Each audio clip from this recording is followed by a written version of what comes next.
अब हमारे पास जितने भी वेक्टर के टाइप पढ़े हैं, हमने वो कौन कौन से पढ़े हैं भाई, अभी देखा हमने ये सब में। इक्वलिटी ऑफ वेक्टर में क्या होता है, मैग्नीट्यूड सेम होता है, डायरेक्शन भी सेम होती है ना। अब जैसे कि दो फोर्सेज हैं, एक ऐसे और मैंने एक यहां बना दिया, इनका अमाउंट सेम लेना है भाई, मैग्नीट्यूड सेम होना चाहिए। सेम है अब, हाँ डायरेक्शन भी सेम है। तो ये दो फोर्स हैं, ये 10 न्यूटन की और वो भी 10 न्यूटन की, और दोनों के क्या है, डायरेक्शन भी सेम है, मैग्नीट्यूड भी सेम है। यूनिट वेक्टर अभी पढ़ा हमने कि वेक्टर उसका मैग्नीट्यूड 1 होता है और आई जे के कैप से दिखाते हैं। नल वेक्टर में जीरो मैग्नीट्यूड, ठीक है, जीरो डिस्प्लेसमेंट। अब आपने जो पढ़ा उसके बेसिस पर जरा एक क्वेश्चन देखिए, मजा आ जाएगा देखकर। इन फिगर 1.5 यानी इस फिगर में identify the vector equal to the vector A. तो जो वेक्टर ए है वो दिखाता हूं मैं कहां पर है, ये रहा ए वेक्टर। इसके जैसा इक्वल और कौन है, क्या बी है, हम बोलेंगे नहीं सर, भले ही अमाउंट सेम दिख रहा है डायरेक्शन अलग है। डी है सर, डायरेक्शन अलग है।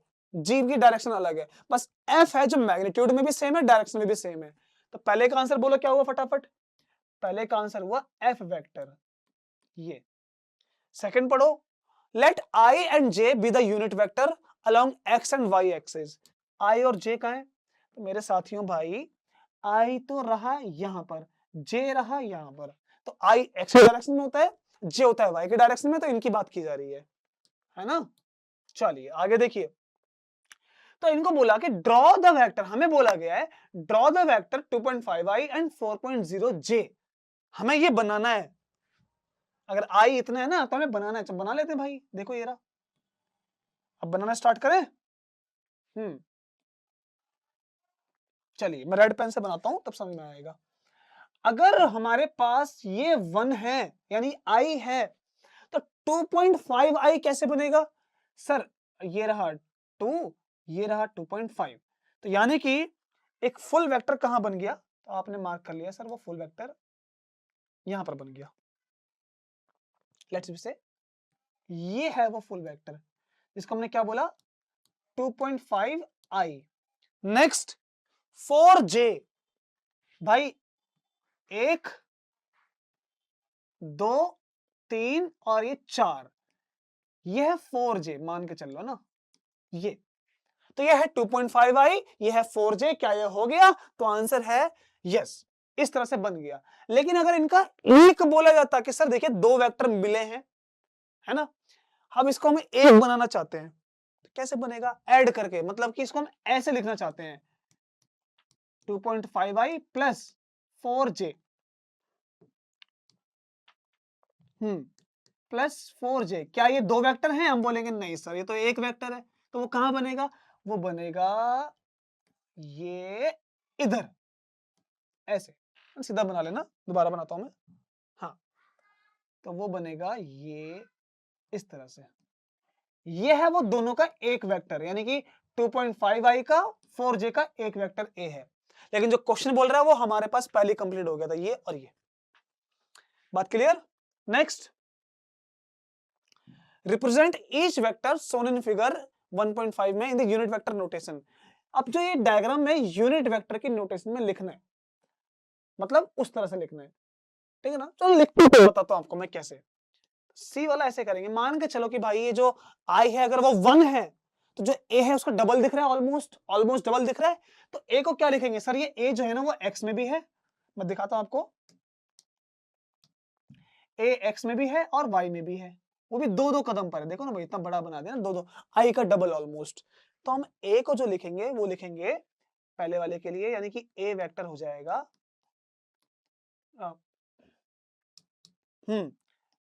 2i cap plus 2j cap, भाई दोनों के दोनों प्लस में, ये आगे ये ऊपर की तरफ, अगर वो ऊपर की तरफ होता तो माइनस होता, और नीचे की तरफ होता तो भी माइनस में होता।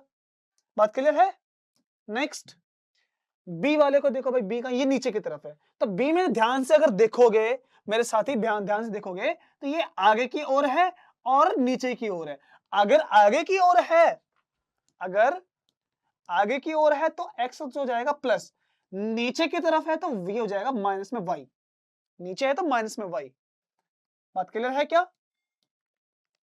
सी को देखो भाई, अरे सी तो भाई साहब यहाँ पर ये पीछे की तरफ है, देखो ना टेल से, और ये नीचे की तरफ है, तो पीछे की तरफ नीचे की तरफ है, तो इसलिए -2i क्योंकि पीछे है, नीचे है कि तो ये -2j, डाउनवर्ड डायरेक्शन है ना। डी की बात कर लो भाई साहब डी कहां पर है, डी ये रहा, और ये तो भाई एक्स में थोड़ा सा ही है, लेकिन वाई में ये रहा, तो डी वेक्टर में थोड़ा सा ध्यान से देखना कि सर डी वेक्टर केवल ये एक कदम पर है एक्स में, लेकिन वाई में 2 कदम पर है। ऑलमोस्ट हमें इतना लग रहा है, अजम्पशन कर रहे हैं, ठीक है ना, और इतना सही हमारे अजम्पशन ठीक होने चाहिए बस, ये चीज आपको समझाने के लिए, ज्यादा उतना नहीं करना अभी अपने को। ई देखिए भाई, अरे एक्स में तो है ही नहीं भाई ई, देखो आगे पीछे है नहीं, केवल ऊपर है, तो एक्स में 0 है, 0 को मत लिखो, केवल वाई में है, वो भी 2j है ना, 2 कदम पर है ऊपर। और एफ की बात कर लो भाई साहब, एफ तो ए की तरह ही है ना, अभी हमने पढ़ा था कि एफ तो ए की तरह है, यानी कि 2i और 2j, लेकिन जी की बात करो, जी की कहानी थोड़ी सी अलग है भाई साहब, एक्स में तो ज्यादा है लेकिन वाई में 1 कदम पर है, तो अगर जी को लिखना चाहते हैं हम, तो एक्स में तो 2 है, लेकिन वाई में j कदम ऊपर की तरफ, तो ये हमें ऐसे शो करना था। क्या बात समझ में आ गई क्या?